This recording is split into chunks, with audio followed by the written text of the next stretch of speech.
Bueno, estamos de nuevo. Por favor, nos vamos conectando de nuevo a nuestra clase.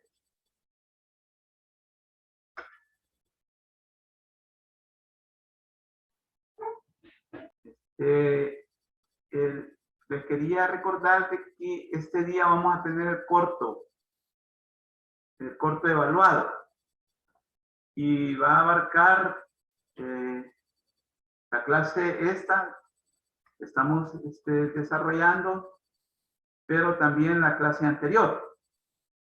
Entonces, el corto va a tomar en cuenta la clase anterior también, la de ahora. Fíjense que yo en el intermedio me encontré con esta noticia. Con esta noticia, ¿la pueden ver? ¿Pueden ver el título? No, estaba viendo la presentación. Ah, la presentación. Y entonces, vale, aquí sí creo que van a poder verla. Hoy sí, ¿verdad? Sí, hoy sí. Hoy sí. Entonces, hay esta noticia, yo la acabo de leer y me la encontré en el receso que tuvimos. Y en realidad, miren, la realidad es implacable. La realidad le da la razón, pero tampoco no da razón, ¿va? La razón le da la razón al que está hablando la verdad, pero no le da la razón a quien está procediendo con engaño, ¿sí? Con engaño. Así que está en el aula virtual esta noticia. Miren, el título de la noticia es bien terrible, es bien problemático. No puede jugarse la comida de su familia. Dice economista Luis Membreño sobre uso de Bitcoin. De lo que hemos estado hablando. Entonces, esto obviamente tiene que ver mucho con las condiciones de vida que uno tiene. Entonces, a mí me gustaría que al final quizás de la clase ustedes la leyeran para que tengan mayores elementos de lo que estamos hablando. Bien,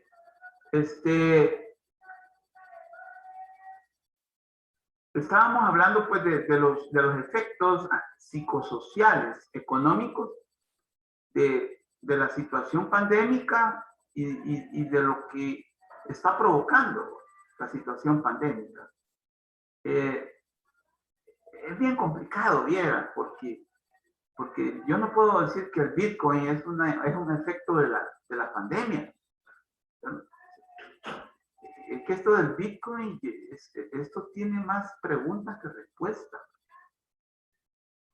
Porque el presidente dice que la gente se lo pidió, dice, cuando andó en campaña. Yo ya no me acuerdo de eso. ¿Sí? Y entonces por ahí que decimos el engaño. Y nosotros que quizás es válido decir, debemos de caer en una situación de cero tolerancia a los engaños, a las mentiras. Porque yo, como ciudadano, no tengo ningún dato en el cual la gente le haya dicho a este muchacho, a este señor, de que querían una moneda de esa naturaleza. ¿Sí? Entonces, estamos actuando con engaño. Entonces, pero sigamos.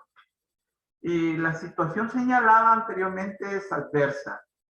¿Sí? Es adversa. Y dado que las personas que trabajan en el sector informal necesitan trabajar inexorablemente, los confinamientos y otras medidas de contención son fuente de tensión social y de prácticas y de comportamientos transgresores. Esto es grave. Esto es grave porque la tensión social en una situación familiar es complicada. ¿Sí?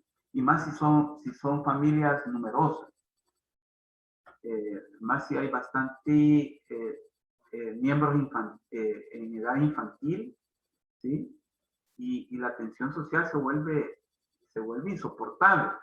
Y los comportamientos transgresores. De esto como que el martes pudimos hablar algunos aspectos muy importantes para tomar en cuenta. Hubo durante la pandemia, durante la cuarentena obligatoria, hubo mucha transgresión sexual. Hubo violaciones sexuales en niñas y mujeres. Y también a pocos días de haber terminado, o a los meses también de haber terminado la cuarentena, vino el efecto de los embarazos. De los embarazos en niñas, adolescentes, no digamos en mujeres. La violencia intrafamiliar se hizo también presente cotidianamente.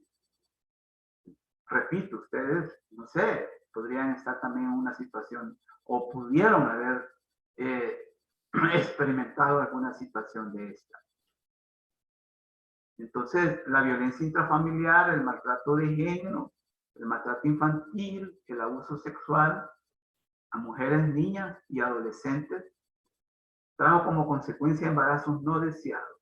Hay un dato también, aproximadamente 7,000, estaba leyendo la vez pasada, 7,000 embarazos en adolescentes en este año, en mujeres y adolescentes. Es necesario aclarar que no podemos caer en un estigma también, porque somos sociedades muy excluyentes, muy desiguales, y los estigmas se vuelven como una consecuencia lógica. Miren, yo en realidad, a mí me sonroja, ¿sí? A mí me sonroja cuando a alguien le está sucediendo un problema de estos. A mí me sonroja ver cómo la gente, las personas que caen en una situación de vulnerabilidad, inmediatamente caen en la etiquetamiento o en la estigmatización. Por ejemplo, cuando una adolescente sale embarazada y empieza todo el mundo a estigmatizarla, a etiquetarla. En la escuela, no digamos. Sí, se le dice, mire, ya usted ya no puede seguir. ¿Cómo es eso? ¿A cuenta de qué? ¿A cuenta de qué se le puede decir en la escuela a una adolescente que sale embarazada? Se le están violando los derechos ahí en ese sentido. Entonces, el estigma es dañino, además de absurdo, en una sociedad que debe de empezar como a curar esas heridas profundas de las que no nos hemos curado durante mucho tiempo. Entonces, y algo que hay que tener muy en cuenta, es necesario aclarar que no podemos caer en un estigma, en el sentido de que también los problemas de estos de violaciones, estos problemas de violencia intrafamiliar son propios de las clases bajas y populares también. Hay un criterio que solo la gente pobre pues sufre problemas de maltrato de género, violencia intrafamiliar. Pues en otros estratos sociales se pueden dar también la problemática. Pero no por las mismas causas. Pueden variar las causas. ¿Sí? Pueden variar las causas. Porque, por ejemplo, en los estratos acomodados, pues puede ser por otras razones. Bien. Si hay alguna pregunta, háganla. Podemos también hacer algún espacio para poder reflexionar. Por la suspensión de la movilidad y circulación, estamos analizando lo que fue la cuarentena domiciliar obligatoria del año pasado y que tuvo un impacto hondo en economía, pero también en las condiciones psicosociales de la gente. Por la suspensión de la movilidad y circulación por lugares públicos, que ha significado los procesos de cuarentena nacional domiciliar, dicha medida impidió el trabajo ambulante en los mercados municipales, en los barrios y colonias populares, impidiendo el acceso a la obtención de alimentos, cayendo en una inseguridad alimentaria y aumento de la pobreza. ¿Sí? O sea que, ¿cómo se enfrentó esta situación desde el Estado y específicamente desde el gobierno? No fue la más acertada. Todos sabemos cómo esos paquetes alimenticios, los contenidos nutritivos y calóricos de esos alimentos no eran lo más adecuados. Y ustedes mejor saben eso. En las zonas urbanas de las principales ciudades del país, a pesar de esforzarse en acatar las medidas mínimas de confinamiento. Lick, ¿Sí? ¿Alguien habló? no sé, sí, Lick, una pregunta, no sé si está presentando la presentación de PowerPoint, pero ahorita sigue lo de la noticia, Lick. Ay, disculpas. Disculpas.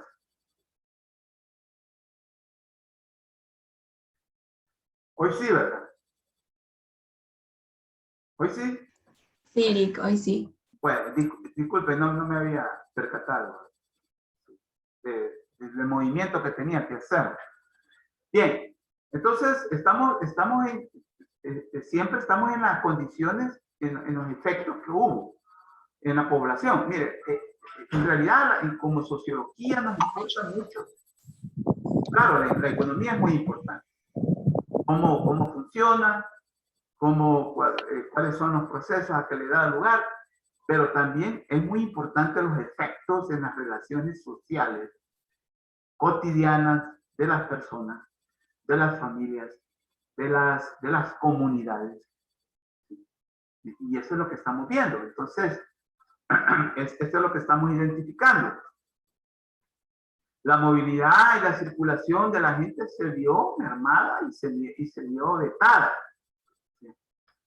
En las zonas urbanas de las principales ciudades del país, a pesar de esforzarse en acatar las medidas mínimas de confinamiento y de higiene, como fue quedarse en casa, recuerdan cuando aquel dilema, perdón, aquel criterio, quédate en casa. Era un criterio universal prácticamente durante la cuarentena. Estos esfuerzos se vieron frustrados debido a las condiciones de vida de hacinamiento e insalubridad. Hicieron casi imposible el distanciamiento social. Y como si fueran pocos los problemas, no hubo una cuarentena en la cual la gente pudo haber tenido acceso, por ejemplo, al agua. ¿Sí? Si hay colonias, hay comunidades, ¿sí? No hay agua o el acceso al agua es bien restringido. ¿Sí?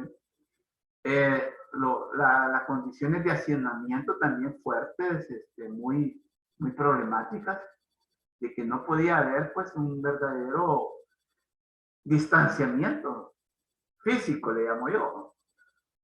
El acceso al agua fue otro problema, se sumó a la calamidad cotidiana de los trabajadores del sector informal, mientras a través de los medios de comunicación se hacía énfasis en bañarse, lavarse las manos, limpiar los lugares de uso común. Estas medidas se enfrentaron con la endémica escasez de agua. Y ustedes saben que está ahorita en boga esa ley del agua que la sociedad necesita y que a través de la Asamblea Legislativa no hay ningún movimiento ni aparente para que tengamos una ley del agua.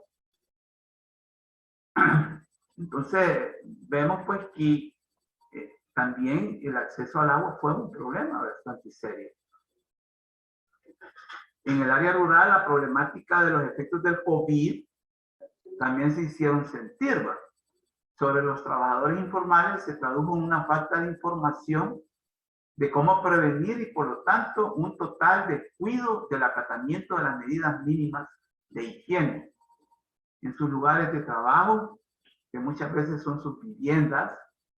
No hubo medidas mínimas de higiene, cayendo en la vulnerabilidad de contagiarse y no poder tener acceso a la atención médica debida y otros problemas que conlleva dicha situación, como el no tener recursos económicos para enfrentar el contagio de la enfermedad y la falta de la atención en un hospital o unidad de salud cercana al lugar de domicilio. Esta fue la realidad que vivieron la gente también en lo rural y que trabajaban o que trabajan con el sector informal.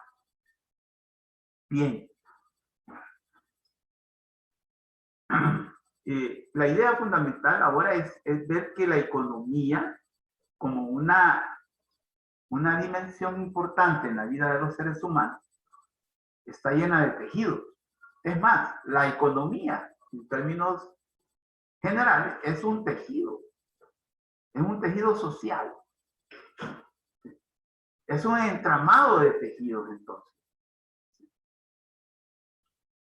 Entonces, ustedes ya tienen la idea de lo que es un tejido, que si usted, como dicen las confeccionistas, si usted toca una hebra, un hilo, los demás hilos son afectados. Y por eso es que hay roturas. Hay roturas.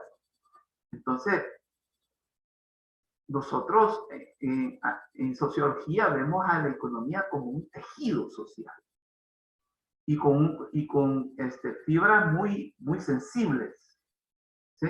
Muy sensibles. Entonces, por ahí es que viene la idea de un tejido, ¿sí? Los impactos al tejido económico. Una pérdida inmediata de ingresos a las unidades económicas informales. Ojo, una pérdida inmediata de ingresos a las unidades económicas informales. ¿A qué nos referimos a unidades económicas informales? A las empresas informales, por ejemplo. La tienda de la esquina en nuestra colonia, o de la parva, o del pasaje. La tienda de la esquina, la tienda de la vecindad, tuvo efectos inmediatos. Aunque en realidad, bueno, no sé si ustedes lo experimentaron en las colonias o en el barrio donde se vive, no cerraron, en verdad no cerraron. Allí como que no hubo problemas, pero por ejemplo en el centro de San Salvador fue totalmente cerrado durante la pandemia. Y entonces ahí es donde está el manto informal de la economía. Y no solo el centro de San Salvador, el centro histórico, sino que también en los centros, porque en las ciudades importantes del país, se está hablando de Santa Ana, de San Miguel, Usulután, Zacatecoluca, también el sector informal es grande. Esos se vieron cerrados, se vieron clausurados. Algo que nunca se había experimentado en el país. Es inédito, porque ni durante la guerra de los 80 se experimentó un movimiento de esa naturaleza. Entonces, pero, repito, las unidades informales tuvieron esa pérdida. Dado que no disponen de ahorros, de ningún colchón financiero, los propietarios de las empresas informales se vieron en la dramática situación de disponer de un escaso capital para el consumo, cerrando temporal o permanentemente, con las consecuencias inmediatas de la pérdida de empleos y aumento de la pobreza, con el efecto colateral del trabajo infantil. El trabajo infantil fue como algo también que se vio aumentado. Y el abandono de la escuela, específicamente de niñas. Y aquí vemos un factor con enfoque de género. Es algo muy dramático en la sociedad salvadoreña. que siempre son las mujeres y las niñas. Las que sufren, ¿sí? Las que sufren los mayores daños de cualquier índole, ya sea económico, social, político, etc. Es como una regla, es una regla nefasta.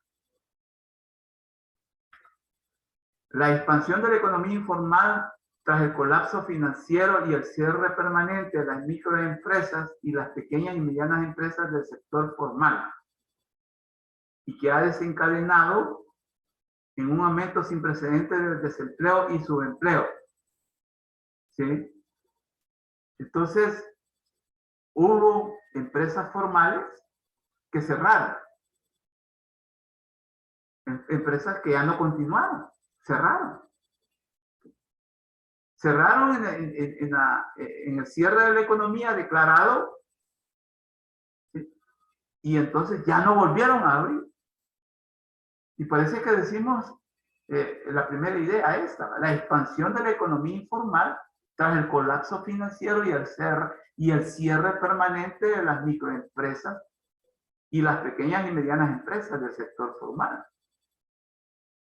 Hubo empresas que no volvieron a abrir. Y si volvieron a abrir, no pudieron continuar. ¿Sí? Entonces, ¿eso qué trajo como consecuencia? Un aumento sin precedentes del desempleo y subempleo. Eso es bien importante también tomarlo en cuenta. El impacto desigual de la crisis en los distintos sectores ha desencadenado en una reestructuración en gran escala de las actividades económicas. Yo el martes les hablé de que a pesar de que los rubros, ¿se acuerdan del cuadro donde les hablaba de los rubros? Que son como 14 o 15 o 16 rubros. Hubo unos rubros que sí crecieron. Increíble. En plena crisis. O sea, la economía, el comportamiento de la economía es bien complicado. Es bien complejo. Por lo tanto, no todos los sectores económicos caen, como dice uno coloquialmente, en desgracia. Hay sectores que la crisis, y también eso es cierto, que toda crisis debe ser también un momento de oportunidad. Entonces, algunos sectores se vieron crecidos incluso, beneficiados incluso, imagínense. ¿Cómo es el comportamiento humano de la economía? ¿Sí? Entonces, a esto viene esta idea. El impacto no fue igual, sino que fue un impacto desigual. Desigual.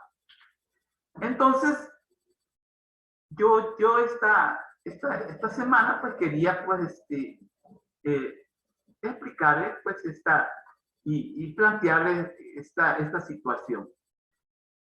La economía no termina, ¿sí? No termina ni por todo el oro del mundo, ¿sí? No termina, sigue. Los que mueren los que terminan somos nosotros, morimos. Morimos por cualquier causa. Ojalá no vaya a ser por la causa fundamental que mucha gente está muriendo. Por cierto, ayer murieron 8 salvadoreños y salvadoreñas murieron por COVID. No sé si ustedes llevan rastreando el número de muertes, pero murieron 8. Y las edades no son las edades de personas mayores, adultos mayores. Estaba leyendo, hasta murió una mujer de 20 años por COVID. Entonces, vean, el ánimo pues es que nosotros tengamos un panorama de la economía tal en la cual es una situación muy, muy sensible que se está viviendo en el momento actual, porque el COVID, y como hicimos la pregunta al principio, la hemos hecho, bueno, No podemos decir, bueno, miren, no podemos hacernos la pregunta de que ¿cuándo va a acabar esto? No podemos hacernos esa pregunta, sino que ¿cómo podemos seguir adelante? ¿Cómo seguimos adelante? Esa es la situación.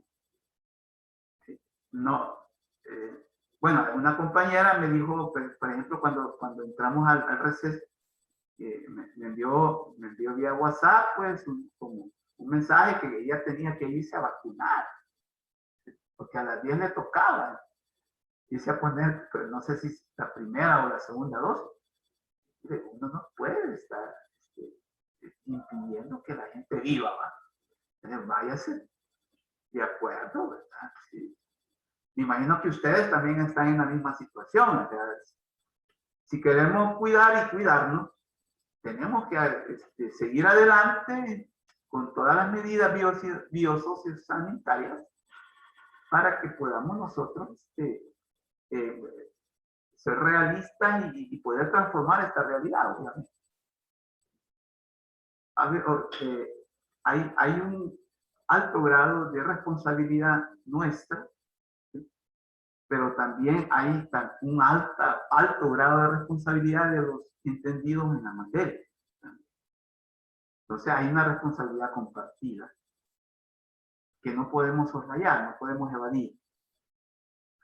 Así que les solicito que lean, por ejemplo, en el aula virtual la noticia que acabo de subir, ¿sí? Hay otros también, hay otros datos también sobre la problemática del COVID y en la economía. No sé si hay algún comentario, alguna pregunta sobre la clase.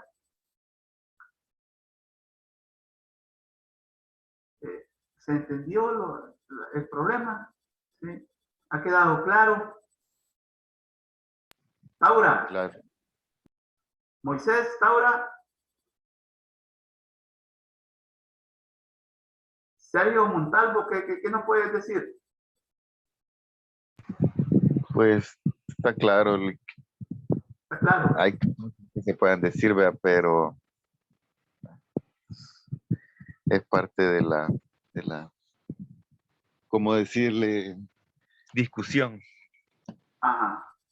Sí, otro aspecto y que yo creo que ustedes deben de manejar, pues esto de que la gente a partir del impacto desigual de la crisis, la gente se ve en problemas de poder satisfacer sus necesidades materiales y entre ellas la alimentación.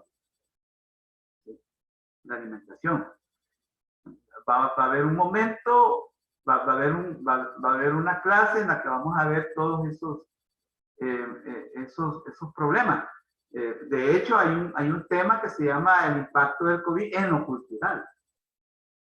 Y ahí como que vamos a tener que también usar mucho o hablar mucho del impacto en los hábitos, en las tradiciones, en las costumbres, ¿sí? En las prácticas cotidianas de la gente. Porque también ha habido un impacto, ha habido una afectación sustantiva en todo eso. En todo eso. Entonces, imagínense, como yo les vivo repitiendo, mire, que en realidad ya uno ya no puede salir sin el tapaboca. Ya uno no puede entrar a un súper, a un banco, si no vas con tapabocas y te echas al coger y te ven la temperatura. Son situaciones pues muy impactantes, muy sustantivas en la vida de la gente. Entonces, es necesario que ya esa normalidad a la que estábamos acostumbrados allá antes del 2020, a principio, y o en el 2019 ya no va a poder ser igual. Ya no va a poder ser igual. Si aspiramos a que sea igual, pues vamos a estar como enrolándonos en un verdadero suicidio colectivo. Suicidio colectivo. Así que... Bueno, andar la mascarilla igual es un suicidio. ¿Perdón? Andar mascarillas todo el día también es suicidio, le digo. Ah, pues sí, sí. El CO2 puede ser veneno. Pues sí, es un problema porque es complicado, porque es incómodo, pero también tóxico. Tóxico. Porque las mascarillas, es que en realidad las mascarillas, yo voy a decir algo, las mascarillas están hechas para las actividades para las que han sido hechas. Sí, para cirugía, máximo 1 hora. Correcto. Sí, y no para andar, pues. Por ejemplo, quiero ver, hoy me toca ir a la universidad en la tarde, y que pues sí, y me voy a estar casi toda la tarde. Imagínense, cuando yo digo casi toda la tarde, estoy hablando de las 1 hasta las 4 de la tarde. Entonces, tengo que andar con mascarilla, y ahí toda la gente anda en mascarilla. ¿Sí? Entonces, es cierto lo que tú dices, Sergio, pero es así como podemos seguir en esto, ¿sí? En esta situación. Ahora bien, es necesario ver el movimiento real de la realidad. ¿Por qué les digo movimiento real? Porque estamos sujetos también a los movimientos irreales de la realidad. Y es muchas veces lo que te dice, por ejemplo, la publicidad del mercado, lo que vos ves en la televisión, en la radio. Hay una verdadera conciencia falsa de la realidad. Es, por ejemplo, lo del Bitcoin. Imagínense que yo, en realidad, a mí me preocupa, en realidad, fíjense, porque un tuit del presidente, yo creo que fue del domingo, un tuit del presidente, yo no sé si los leen ustedes, yo sí los leo, ¿sí? Porque tengo que darme cuenta, ¿sí? De lo irreal, de lo real. Entonces... de las locuras del emperador tiene que darse cuenta. Bien dicho, Sergio. Entonces imagínate que hubo un tuit, yo creo que los tuits del presidente ahí están, ahí quedan. Me gustaría que lo leyeran. Dice, el Bitcoin va a significar el camino al primer mundo para El Salvador. Eso dijo. Sí. El Bitcoin significará el camino hacia el primer mundo. El uso del Bitcoin. Eso es irresponsable. Que por una moneda vamos a llegar a ser un país desarrollado. ¿Mm? Fíjense, cuando hablábamos de la acumulación originaria de capital, ¿se acuerdan? Lo que significó para Europa. Europa tardó 300 años mínimo, ¿sí?, para poder enraizar el modo de producción capitalista en sus sociedades. Imagínense, 300 años. Y entonces con un tweet nos quiere decir que en realidad, miren, en El Salvador, ustedes han oído hablar coloquialmente de que en El Salvador se ven muertos botando basura. ¿Ya han oído ustedes eso? ¿Sabes? ¿Ya han escuchado ese dicho? Los muertos botan basura. ¿Sí? O sea, que en El Salvador se ven muertos botando basura. ¿Ya han escuchado eso coloquialmente en El Salvador? No. ¿No? No. Y ese tiene un significado. tiene un significado extraordinario a mi modo de ver. ¿Saben lo que quiere decir eso? Que en El Salvador puede suceder lo inimaginable. Eso quiere decir. Ya. Sí, entonces, por eso es que la gente dice, no, hombre, si aquí en este país se ven muertos botando basura y como, yo no sé, va a decir, alguien que se muere y lo vas a ver después botando basura. Eso es imposible, ¿verdad? Si yo lo fui a enterrar, estuve en el velorio. Entonces, esas cosas suceden en El Salvador, ¿verdad? Puede suceder lo inimaginable. Y entonces yo en realidad me encuentro muy preocupado. Me encuentro muy preocupado porque este país está lleno de jóvenes con esperanzas, con sueños, con aspiraciones. Bueno, ustedes pues.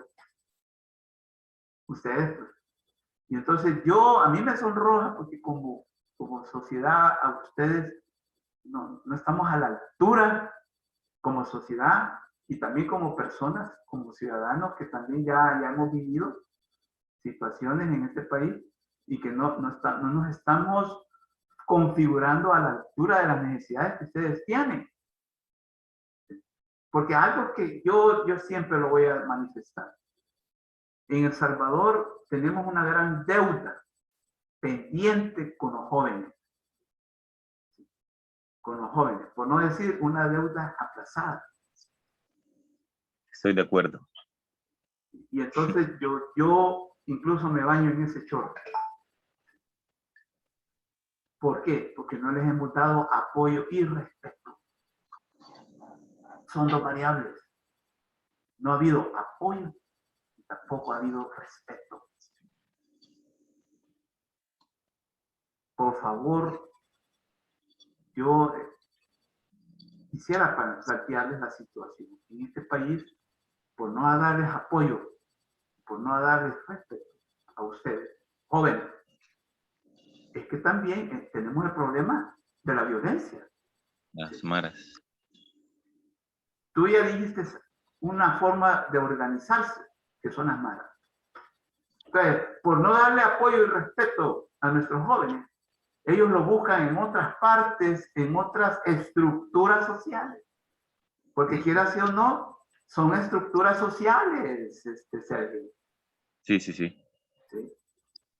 Bueno, la policía dice que no, o cualquier persona de allá afuera, no dice, no. Nosotros Igual la sociedad... policía social. ¿Ah? O sea, igual siento que la policía llega a ser una estructura social dentro de ellos, ¿verdad? Correcto, Bueno. correcto. Entonces, las estructuras sociales son aquellas que te permiten a vos satisfacer necesidades. Es igual que la economía. Entonces, una estructura social como sería la mara o la pandilla, es una estructura donde vos buscas satisfacer una necesidad, material o espiritual. ¿Sí? Entonces, un joven que no se le toma en cuenta en la familia, no se le respeta, no se le da apoyo, ¿a dónde van a buscar, por el amor de Dios, ese apoyo y ese respeto? Y entonces, es preocupante, es preocupante. Así que llegaríamos hasta aquí con esta clase, pues, y